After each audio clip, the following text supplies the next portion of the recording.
Tudo começou no início de 1950, quando um agente duplo chamado Joseph Cordell Mindezent foi julgado por traição na Rússia.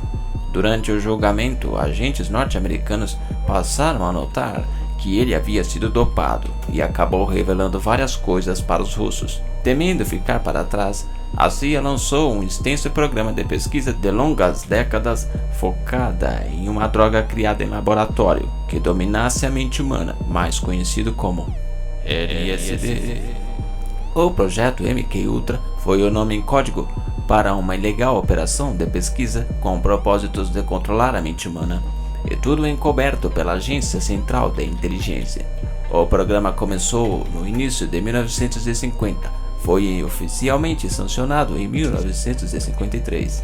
Foi reduzido em âmbito em 1964, ainda mais reduzido em 1967 e finalmente parou em 1973.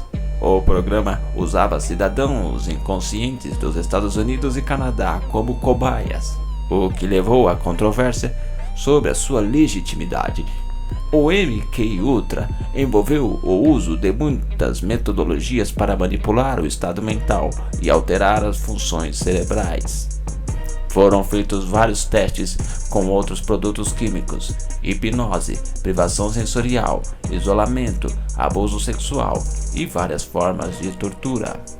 A pesquisa da CIA foi realizada em 80 instituições, incluindo 44 faculdades e universidades, bem como hospitais, prisões e empresas farmacêuticas. A CIA operou através dessas instituições que utilizavam organizações de fachada, embora por vezes altos funcionários dessas instituições estariam cientes do envolvimento da CIA. O projeto MKUltra foi trazido à atenção do público em 1975. Esforços de investigação foram prejudicados pelo fato de que o diretor da CIA, Richard Helms, ordenou que todos os arquivos MKUltra fossem destruídos em 1973. Em 1977, um ato de liberdade de informação foi pedido e descobriu-se um esconderijo de 20.000 documentos relativos ao projeto, o que levou à audiência do Senado no mesmo ano. Em julho de 2001, algumas informações sobre os sobreviventes do MKUltra foi oficialmente desclassificado.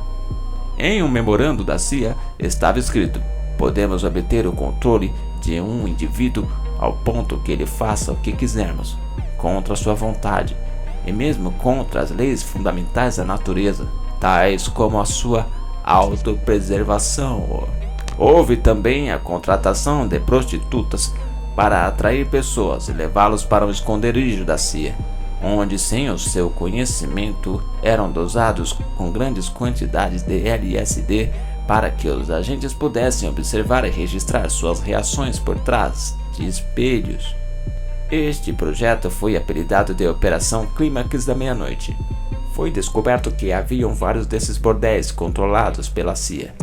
Por diversas vezes, dezenas de prostitutas apareceram na folha de pagamento do governo, embora infelizmente todos os prostíbulos foram fechados por meados dos anos 60.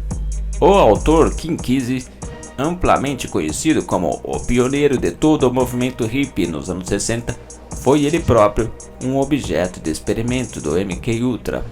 Ninguém sabe como tudo começou, mas sua participação nos estudos de drogas do MKUltra foi o que levou a iniciar os Merry Pranksters, que foi um grupo de escritores estadunidenses da década de 1960 que propunham o uso de drogas psicoativas. Eles defendiam a expansão da mente com o uso de LSD e, eventualmente, deu origem ao movimento hippie.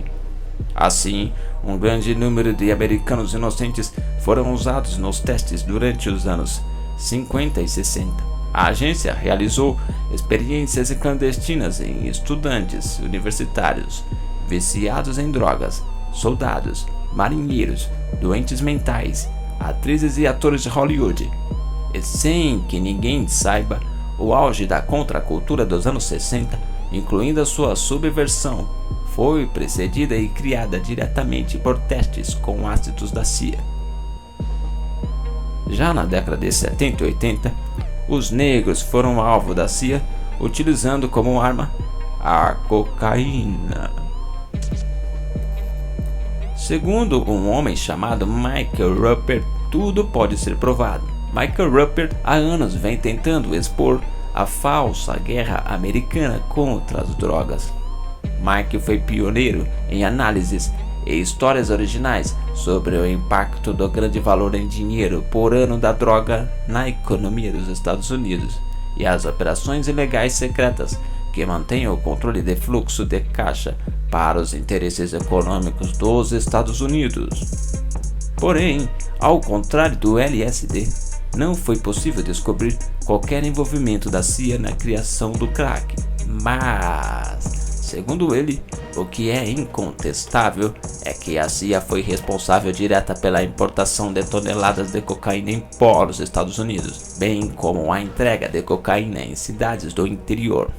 A CIA importou tanta cocaína que, mesmo que cada homem negro, mulher e criança no país tivessem usado, eles não dariam conta de tudo. Tudo foi diretamente destinado aos afro-americanos e se sabia que seria transformada em crack, e que também sabiam que seria tão viciante ao ponto de destruir comunidades inteiras. O crack foi particularmente devastador para as comunidades negras.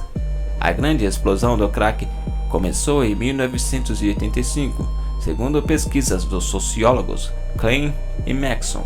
E uma coisa que eles não foram capazes de explicar é porque o crack foi encontrado apenas em bairros negros de Los Angeles. E para quem não acredita, existem provas.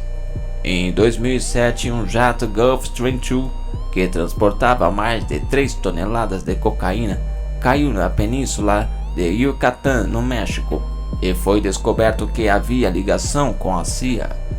O jornal mexicano El Universal informou na época que documentos dos Estados Unidos e do Parlamento Europeu mostravam que o avião voou várias vezes para Guantánamo, em Cuba, provavelmente para transferir suspeitos de terrorismo.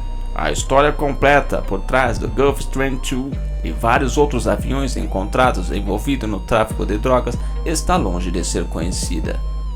Mas os fatos que vieram à tona até o momento indicam fortemente o envolvimento da CIA.